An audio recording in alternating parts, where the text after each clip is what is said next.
Dokter Hasri kan udah memberikan informasi tentang kapan waktu kematian dua korban. Dan menurut Dokter Hasri, Wak, berdasarkan bukti-bukti yang ada, seharusnya kasus ini tuh nggak sesulit ini untuk dipecahkan. Itulah kenapa dia juga heran, kok iya pelakunya belum juga ditangkap gitu. Hai, wassalamualaikum warahmatullahi wabarakatuh. Terima kasih sudah klik video ini. Oke, jadi di malam minggu ini seperti biasa aku datang kembali menemani kalian dengan membawakan satu kisah kriminal yang paling banyak kalian request. Sebuah kasus yang sangat viral di tahun 2021 lalu, yaitu kasus penghilangan nyawa yang menimpa seorang ibu dan anak di Subang. Pada saat itu seluruh rakyat Indonesia dibuat geger dengan penemuan jasad ibu dan anak yang tergeletak di bagasi belakang mobil dalam keadaan tidak bernyawa dan juga tidak berbusana. Seperti yang kalian tahu, penyelidikan kasus ini berjalan sangat alot hingga membuat kepolisian kesulitan nih dalam menangkap si pelaku, ya kan. Barulah di bulan Oktober tahun ini, tahun 2023, sebuah titik terang akhirnya muncul dan membuat kasus Subang ini kembali ramai diperbincangkan. Tapi sebelumnya aku mau disclaimer dulu kalau kasus ini masih berjalan, Wak, ya. Dan informasi-informasi yang akan aku sampaikan dalam video ini aku dapat dari berita yang memang sudah ditayangkan, dan juga proses pengadilannya pun masih berjalan. Tentu nantinya akan ada informasi-informasi tambahan yang tidak aku sebutkan di video ini. Jadi nanti kalian boleh bantu aku juga buat update dan tulis aja semuanya di kolom komentar di bawah, oke? Nah sekarang, Wak, tanpa berlama-lama baru kita masuk ke kisahnya. Check it out.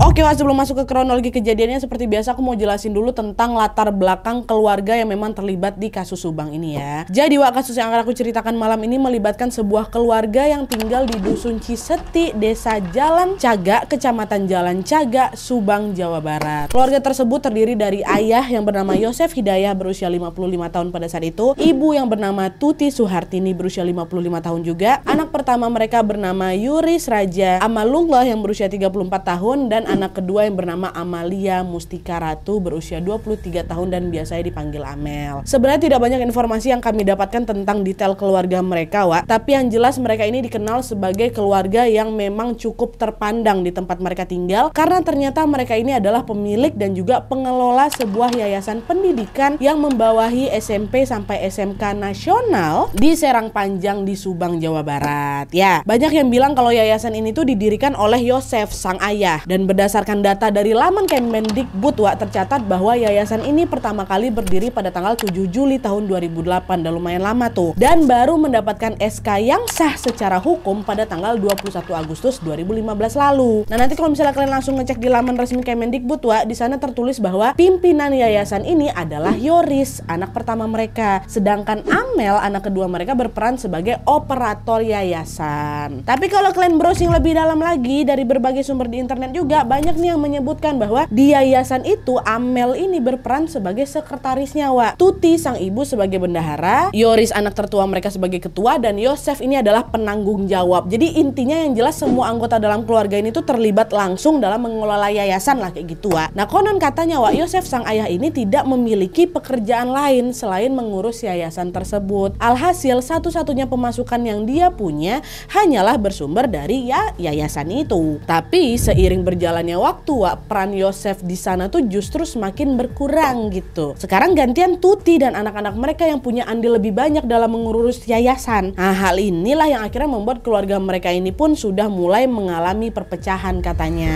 Kondisi keluarga mereka ini semakin tidak kondusif lagi ketika pada tahun 2009 lalu secara mengejutkan Yosef sang ayah memutuskan buat nikah lagi. Pada saat itu Yosef menikahi seorang janda bernama Mimin berusia 51 tahun. Dan dari pernikahan sebelumnya, Mimin istri keduanya ini telah dikaruniai 2 orang anak, Wak. Laki-laki dua-duanya namanya Arigi sama Abi. Ya, nah dari sinilah, Wak, banyak sumber yang menyebutkan bahwa hubungan Mimin sama Tuti, istri muda sama istri tua ini nggak akur, sangat-sangat tidak akur gitu. Dari berbagai sumber yang kami baca, Wak, disebutkan bahwa salah satu penyebab pertengkaran antara Mimin dan Tuti lagi-lagi karena apa? Karena masalah yayasan itulah. Kok bisa Nadia? Nah, jadi ternyata, Wak, sebagai istrinya Yosef, ternyata diketahui Mimin ini juga pernah dilibatkan langsung untuk mengelola yayasan itu, dimana pada saat itu Mimin dipercaya menjadi bendahara. Tapi ada juga nih sumber yang bilang kalau sempat muncul dugaan penyelewengan dana ketika Mimin menjabat sebagai bendahara itu. Akhirnya apa? Untuk mengatasi hal itu, posisi Mimin ini pun digantilah sama Tuti dan Amel. Mungkin juga alasan kenapa pada akhirnya Tuti, Amel, dan Yoris punya peran yang yang lebih besar dalam mengurus yayasan ya mungkin gara-gara kasus tadi itu penyelewengan dana. Mungkin ya Wak ya. Tapi meskipun Bu Tuti sama Mimin ini suka bersih tegang Wak, sebisa mungkin mereka tetap berusaha melanjutkan hidup masing-masing. Dan untungnya pula mereka tidak tinggal serumah waktu itu. Mimin sama kedua anaknya itu tinggal di rumah yang berbeda dengan rumah yang ditempati Tuti dan juga anak-anaknya. Barulah sebagai suami Yosef inilah yang nantinya akan secara bergantian menginap di rumah masing-masing mereka. Malam ini di rumah ini, malam besok di rumah ini, gitu-gitulah. Dan hal itu pun terus dia lakukan hingga akhirnya pada bulan Agustus tahun 2021 sebuah peristiwa yang sangat-sangat menggemparkan pun tiba-tiba menimpa keluarga mereka. Wah, inilah dia kejadiannya.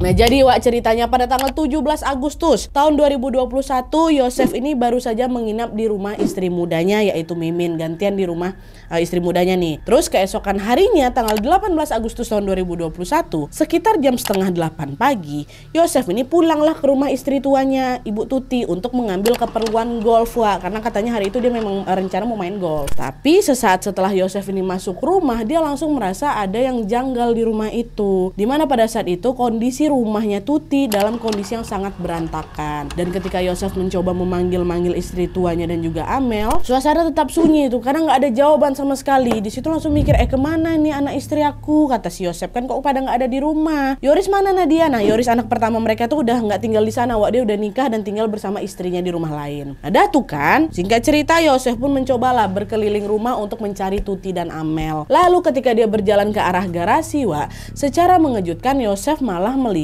ada bercak-bercak darah di situ. Udah nggak betul nih kata dia kan. Akhirnya di sini Yosef pun langsung nelpon polisi. Nggak berselang lama kemudian tim kepolisian pun tibalah di lokasi. Polisi pun segera langsung bergerak cepat melakukan pemeriksaan Wak. Nah akhirnya ketika polisi mengecek mobil Alphard milik Tuti yang terparkir di garasi Wak, disitulah mereka dibuat kaget sekaget-kagetnya karena mereka melihat jasad Ibu Tuti dan Amel ternyata berada di bagian belakang bagasi mobil. Dan yang membuat penemuan tersebut semakin menggemparkan adalah yaitu Ibu Tuti sama Amel, sepasang ibu dan anak ini ditemukan dalam kondisi tubuh tertumpuk, bersimbah darah dan tidak berbusana dan sudah tidak bernyawa. Ya Allah. Kayak gitu kan memang kan. Nah mengetahui hal itu pihak kepolisian pun segera langsung melakukan penyelidikan besar-besaran nih. Itulah yang bikin heboh 2021 kemarin tuh.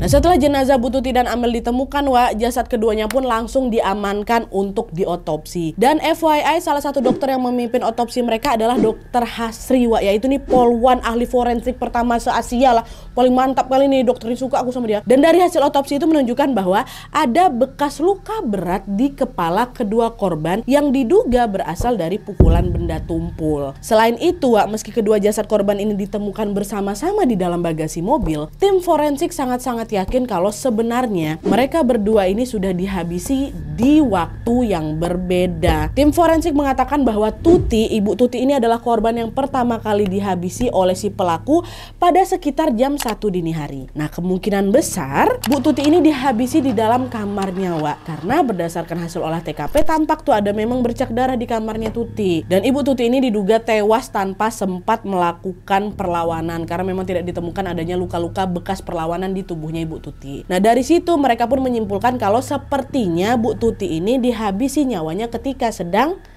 tidur. Dan selain itu ada juga dugaan yang menyebutkan bahwa jasad Ibu Tuti ini sempat dibersihkan terlebih dahulu untuk menghilangkan jejak pelaku macam DNA dan juga sidik jari yang mungkin tertinggal di tubuhnya Ibu Tuti. Nah Bu Tuti kemungkinan dihabisi jam 1 dini hari itu kan. Nah berselang 4 jam setelah Ibu Tuti tewas, tepatnya pada jam 5 pagi, gantian nih Amel sang anak yang dihabisi nyawanya oleh si pelaku. Tapi berbeda dari Bu Tuti Wak, pada jasadnya Amel ini tim forensik menemukan ada bekas luka pukulan. Hal itu menunjukkan bahwa Amel ini sempat melakukan perlawanan nih terhadap si pelaku. Yang itu berarti Amel dihabisi nyawanya dalam kondisi sadar atau nggak lagi tidur seperti ibunya. Nah itu perbedaan dari kedua korban nih Wak ya, dari waktu meninggalnya korban sama yang satu bikin perlawanan satu tidak. Dan ini menurut tim forensik. Nah setelah dua korban ini dipastikan sudah tidak bernyawa, barulah itu si pelaku memasukkan mereka berdua ke dalam bagasi mobil Alphard itu. Dan entah apa tujuannya Wak, pada saat itu si pelaku ini pun langsung memutuskan untuk mencoba mencopot semua busana yang digunakan oleh kedua korban.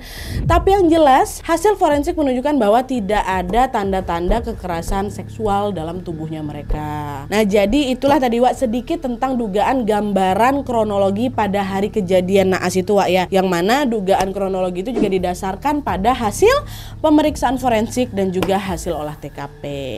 Nah, pertanyaannya pada saat itu adalah siapa nih pelaku yang sudah dengan tega menghabisi nyawa sepasang ibu dan anak itu Wak Siapa? Waktu itu kan belum ketahuan nih. Itulah bikin heboh 2021 itu kan, kok bisa nggak ketahuan tuh Nah, jadi di masa awal penyelidikan, Wak, polisi itu memang sempat menduga kalau insiden naas ini berawal dari perampokan. Mengingat memang keadaan rumah yang ditemukan sama si Yosef itu kan dalam kondisi berantakan kan. Tapi pada saat polisi memeriksanya lebih jauh, ternyata mereka tidak menemukan ada barang-barang yang hilang di sana, Wak. Bahkan ya di salah satu kamar di rumah itu ada uang cash 30 juta loh, nggak disentuh, masih utuh di situ. Satu-satunya barang yang tidak polisi temukan keberadaannya hanyalah HP milik korban, yaitu HP-nya Amel. Kalau memang perampokan ya masa cuma nyuri HP-nya Amel aja, kan aneh kan. Akhirnya disitulah Wak, polisi pun langsung menyimpulkan bahwa kasus ini merupakan murni tindakan kriminal penghilangan nyawa. Dan selain itu juga berdasarkan hasil olah TKP diketahui bahwa tidak ada tanda-tanda masuk paksa ke dalam rumah. Dan fakta kalau jasad korban ini ditemukan di dalam mobil Alphard menunjukkan bahwa si pelaku ini kemungkinan adalah orang terdekat yang memang memiliki akses untuk masuk ke dalam rumah dan juga masuk ke dalam mobil dengan sangat mudah. Ya kan? Ingat-ingat Wak ya, di awal-awal kasusnya ini udah tertuju ke orang terdekat loh. Kok ya 2 tahun baru terungkap tuh loh, ya Allah, memang mungkin itu pula jalannya kan. Tapi anyway, nah untuk menemukan siapa pelaku dalam kasus ini pada saat itu Wak ya, berbagai sumber menyebutkan bahwa polisi ini sudah sempat memeriksa 124 saksi. Di mana salah satu saksi utama yang wajib diperiksa adalah siapa? Si Bapak Yosef. Konon katanya Wak, Yosef ini diinterogasi selama 8 jam gitulah, ditodong sampai lebih dari 50 pertanyaan. Tapi setelah interogasi itu selesai, polisi akhirnya menyatakan bahwa Yosef ini tidak terlibat dalam kasus ini. Kenapa? Karena katanya dia memiliki alibi yang sangat kuat, di mana di malam kejadian itu saya lagi nginap di rumah istri muda saya Pak, di rumahnya Yayang Mimin. Dan polisi pun telah mengkonfirmasi hal itu dengan juga menginterogasi Mimin beserta kedua anaknya waktu itu Wak. Dan kesaksian mereka juga sinkron nih dengan apa yang disampaikan oleh Yosef tadi. Yalah sinkron orang kalian. Nah udah oke, lanjut lagi. Dan setelah interogasi itu Yosef dinyatakan bersih, polisi pun semakin memperluas lagi lah ini jangkauan penyelidikan mereka dengan menginterogasi tetangga-tetangga sekitar Wak. Di mana pada saat itu salah satu tetangga yang merupakan seorang penjual gorengan memberikan kesaksian nih Wak sama polisi. Dia bilang, "Bapak, di malam sebelum para korban ini tewas Pak, Amel tuh sempat Pak ke tempat saya, dia beli gorengan jumlahnya banyak Pak. Nah kemungkinan pada saat itu Amel nih lagi ada tamu Pak di rumahnya, dan gak cuma satu orang pasti. Banyak dia beli gorengan saya Pak. Mungkin tamunya itulah Pak pelakunya," kata si penjual gorengan. Dan kesaksian si penjual gorengan ini ternyata sinkron Wak dengan bukti yang memang polisi temukan di TKP. Di mana pada saat melakukan olah TKP, polisi berhasil menemukan ada jejak kaki dengan 2 ukuran berbeda. Disitulah polisi juga langsung curiga kalau si pelaku ini pasti berjumlah lebih dari 1 orang. Ya, itu kesaksian si penjual gorengan. Ada lagi nih Wak kesaksian lain, yaitu tetangga korban yang bernama Pak Ajat. Pak Ajat ini juga memberikan kesaksian kepada polisi, di mana dia bilang, "Bapak, di hari ketika korban ditemukan, saya sempat tuh Pak lewat depan rumahnya mereka mau beli bubur sekitar jam 6 pagi gitu. Nah pas saya lewat Pak, saya tengok ada orang nih Pak yang lagi memarkirkan mobil Alphard itu ke garasi. Tapi karena saya nggak naruh curiga apa-apa, jadi nggak begitu saya perhatikan secara detail Pak siapa orang yang ada di dalam mobil itu," kata Pak Ajat. Nah jadi ada saksi yang nengok sekitar jam 6 pagi ada yang mindahkan mobil nih. Tapi di sini Pak Ajat tidak sempat melihat wajah orang di dalam mobil itu, gara-gara dia nggak ada curiga sama sekali kan Wak. Hal itulah yang akhirnya membuat identitas si pelaku yang nyetir mobil ini semakin sulit terungkap. Nah di momen itu polisi hanya menduga bahwa siapapun orang yang dilihat sama Pak Ajat subuh-subuh itu kemungkinan adalah orang yang tidak mahir menyetir mobil. Kenapa? Karena Wak di saat olah TKP dilihat dari posisi mobil itu tampaknya bahwa mobil ini terparkir di garasi dengan tidak rapi. Bahkan salah satu ban mobilnya tuh sampai naik ke atas keramik teras tuh loh Wak. Tapi dugaan tentang pelaku yang tidak mahir menyetir mobil ini juga masih diperdebatkan Wak. Karena kan bisa aja kemungkinan dia bukannya nggak mahir nyetir, tapi dia lagi panik nih. Bisa jadi juga dia lagi buru-buru sehingga posisi parkirnya nggak bagus, miring gitu kan. Intinya yang bisa dengan pasti polisi simpulkan dari kesaksiannya Pak Ajat adalah pada jam 6 pagi, di waktu ketika Pak Ajat ini lewat depan rumahnya korban, si pelaku ini masih berkeliaran di TKP di jam-jam itu. Itu intinya. Dah tuh, singkat cerita Wak, berbulan-bulan kemudian pihak kepolisian itulah kan belum juga berhasil mengungkap si pelaku. Banyak nih pihak yang mulai merasa resah dengan lambatnya penyelidikan kasus ini. Bahkan hal tersebut juga disampaikan langsung sama Dokter Hastri, Wak, dokter forensik kepolisian yang ikut serta dalam mengotopsi korbannya. Dokter Hastri juga kok lambat kali gitu loh. Dan hal ini ditunjukkan beliau pada salah satu interview di mana Dokter Hastri mengungkapkan keheranannya tentang kenapa pelaku dalam kasus Subang ini belum juga terungkap sampai sekarang.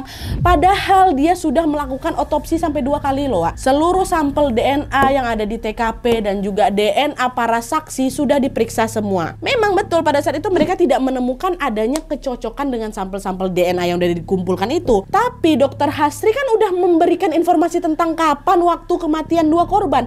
Waktu kematian udah dikantongi nih. Sempat juga loh Dokter Hastri ini ngasih saran ke tim penyelidik, cobalah itu kau cek di rentang waktu dari kematian korban pertama sampai ke korban kedua, HP siapa yang online di jam-jam itu. Fokuskanlah penyelidikannya pada orang-orang itu. Udah dikasih saran sama Dokter Hastri itu. Dan menurut Dokter Hastri, Wak, berdasarkan bukti-bukti yang ada, seharusnya kasus ini tuh nggak sesulit ini untuk dipecahkan. Itulah kenapa dia juga heran, kok iya pelakunya belum juga ditangkap gitu. Dan rupanya Wak, yang merasa heran dan juga frustasi kali dengan kasus ini nggak cuma Dokter Hastri. Selain Dokter Hastri, ternyata Yosep, si suami dari Bu Tuti dan juga ayah dari Amel inilah yang juga merasakan hal yang sama nih. Dimana dia waktu itu sempat kesal tuh karena sampai 1 tahun berlalu sejak kematian istri sama anak saya, kok kasus ini belum juga menemukan titik terang. Ih, pede kali kau. Bahkan saking kesalnya pada saat itu sampai-sampai di bulan Agustus 2022 Yosef ini nekat membuat surat terbuka untuk Presiden Joko Widodo. Di surat itu Yosef memohon agar Presiden Jokowi turun tangan langsung dalam membantunya menegakkan keadilan untuk Tuti dan Amel. Selain itu Yosef ini juga masih tuh sering berziarah ke makam Tuti, ke makamnya Amel sambil berkata, tenang di sana ya sayang, kebenaran pasti akan terungkap dan pelaku yang sudah jahat ke kalian pasti akan tertangkap. Itu kata dia. Dan alhamdulillahnya makasihlah itu Pak Yosef, Bapak berdoa kayak gitu sesuai dengan keinginan Bapak, sesuai dengan doanya Bapak. Akhirnya setelah 2 tahun berlalu sejak kejadian itu, titik terang dari kasus ini pun betul-betul terbuka.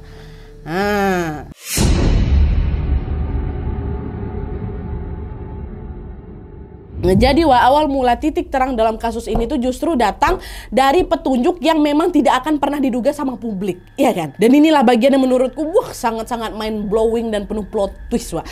Dimana pada tanggal 16 September tahun 2021 atau kurang lebih sebulan setelah Yosef menulis surat terbuka terhadap Bapak Presiden kita, salah satu pengguna TikTok tiba-tiba mengupload lah itu video yang bikin seluruh orang geger nih. Video tersebut menampilkan seorang perempuan yang katanya bernama Ina sedang kerasukan sambil menangis sesenggukan. Ina nih bilang, tolong bantu saya, katanya. Dan selain Ina, Wak, di video itu juga menampilkan ada seorang ibu-ibu yang diketahui bernama Bu Enung duduk tuh pas di sampingnya Ina. Nah katanya nih ya, Bu Enung ini adalah seorang paranormal kayak gitulah. Nah di momen itu Bu Enung ini langsung yakin kalau sosok yang merasuki Mbak Ina itu adalah salah satu korban dari kasus Subang, yaitu siapa? Amel. Kalian udah pernah lihat videonya? Kalau belum, tengoklah dulu. Oh, Amel. Subhanallah.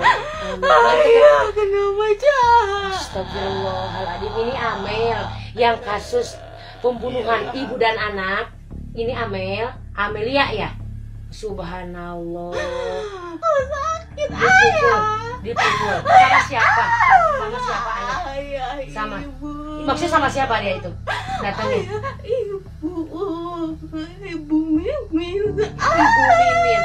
Ibu Mimin kan itu istri mudanya ya? Iya. Subhanallah. Nah di video tersebut terlihat bahwa sosok yang diduga adalah arwahnya Amel ini menceritakan tentang apa yang terjadi di hari ketika dia dihabisi nyawanya itu, Wak. Bahkan dia ini juga masih kan macam mengingat dengan jelas siapa orang yang sudah menghilangkan nyawanya itu. Tidak lain tidak bukan siapa, itulah yang tadi berdoa tuh, Pak Yosep, ayah kandungnya sama ibu tirinya sendiri, yaitu Mimin.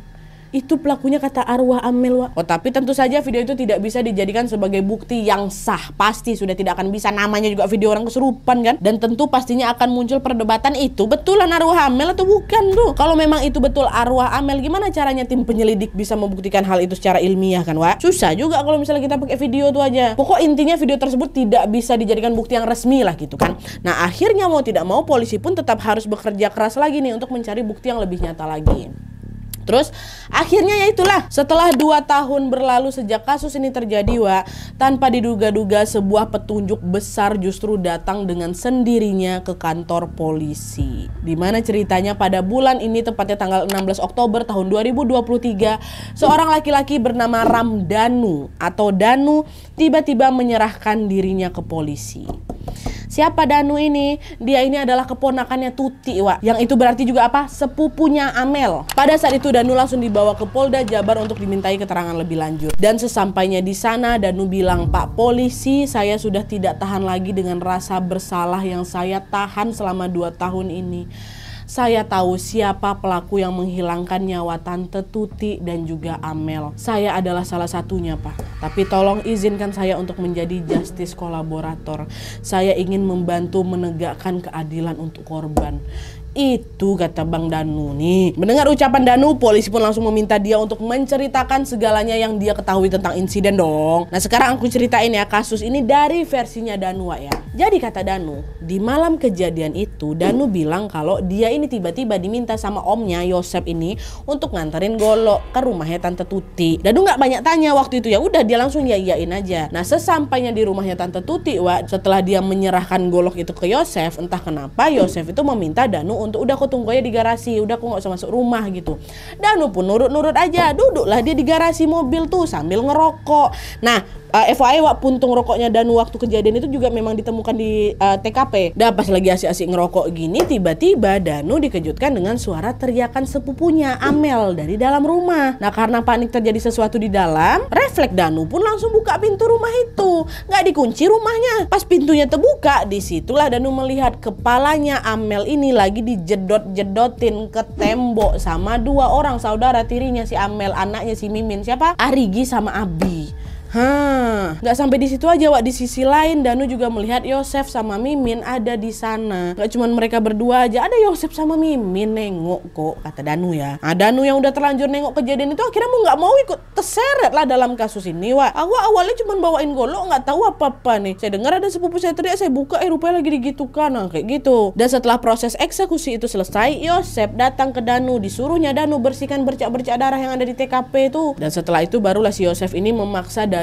untuk tutup mulut dan tidak membuka kasus ini kepada siapapun. Gitu ceritanya. Dan berdasarkan kesaksian Danu, tentunya polisi pun langsung menangkap Yosef, Mimin, Arigi, dan juga Abi. Mereka langsung dibawa ke kantor polisi untuk dimintai keterangannya. Tapi sesampai di kantor polisi ya segitulah, mereka berempat nggak mau ngaku, cuma Danu aja yang mau ngakuin perbuatannya, Wak. Padahal tanpa mereka sadari, sebenarnya pada saat itu polisi sudah memegang bukti kunci di mana polisi sudah menemukan adanya bercak darah di baju yang dikenakan oleh Yosef pada malam kejadian itu.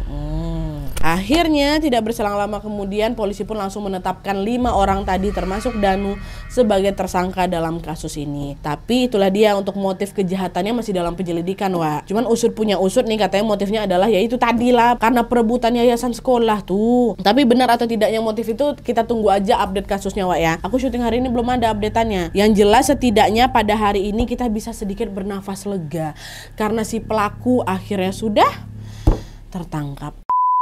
Oke, Wak, jadi itu tadi kasus penghilangan nyawa yang menimpa sepasang ibu dan anak yang ada di Subang. Kasus yang dulu sangat viral dan akhirnya sekarang ramai lagi setelah pelakunya berhasil ditangkap. Aku yakin buat kalian yang pasti ngikutin kasus ini sejak lama, pasti banyak yang sejak awal memang sudah curiga sama Yosef nih kan, Wak. Sama aku juga kayak gitu. Dan kesalnya lagi itulah, kok bisa ya Yosef nih selama 2 tahun konsisten gitu loh, dia berakting pura-pura nangis, ziarah dia ke makam korban sambil baca doa gitu, menangis-nangis, bahkan sampai ngirim surat ke presiden loh, ngirim surat ke Pak Joko Widodo. Hei kau ya, satu Indonesia kau bohongi Yosef, susuan minta keadilan, pede kali kau. Tapi nggak apa-apa Yosef, setidaknya doa kau dikabulkan. Kau bilang kan semoga kasus ini terungkap, semoga pelakunya ketangkap kau sendiri, Astagfirullahaladzim, maaf ya, Wak. Suka emosi gitu. Kita doakan aja, Wak, semoga proses hukum kasus ini berjalan dengan sangat lancar dan semoga pelaku mendapatkan hukuman yang setimpal dan juga semoga korban mendapatkan tempat terbaik di sisi Tuhan Yang Maha Esa. Amin ya robbal alamin. Sejenak kita kirimkan doa untuk almarhum Tante Tuti dan juga Mbak Amel, Wak ya. Dan juga semoga untuk keluarga yang ditinggalkan diberikan kesabaran dan juga kesehatan. Amin ya robbal alamin. Oke, Wak, jadi sekian dulu videonya. Terima kasih banyak yang sudah menonton. Kalau kalian suka video ini, klik like-nya, jangan lupa komen di bawah bawah untuk ide dan saran-saran untuk video selanjutnya. Jangan lupa nyalain notifikasinya supaya kalian tahu kalau aku upload video baru. And as always, jangan lupa untuk klik tombol subscribe supaya kalian sama-sama tahu informasi menarik dan menegangkan dari channel aku. See you next video, bye.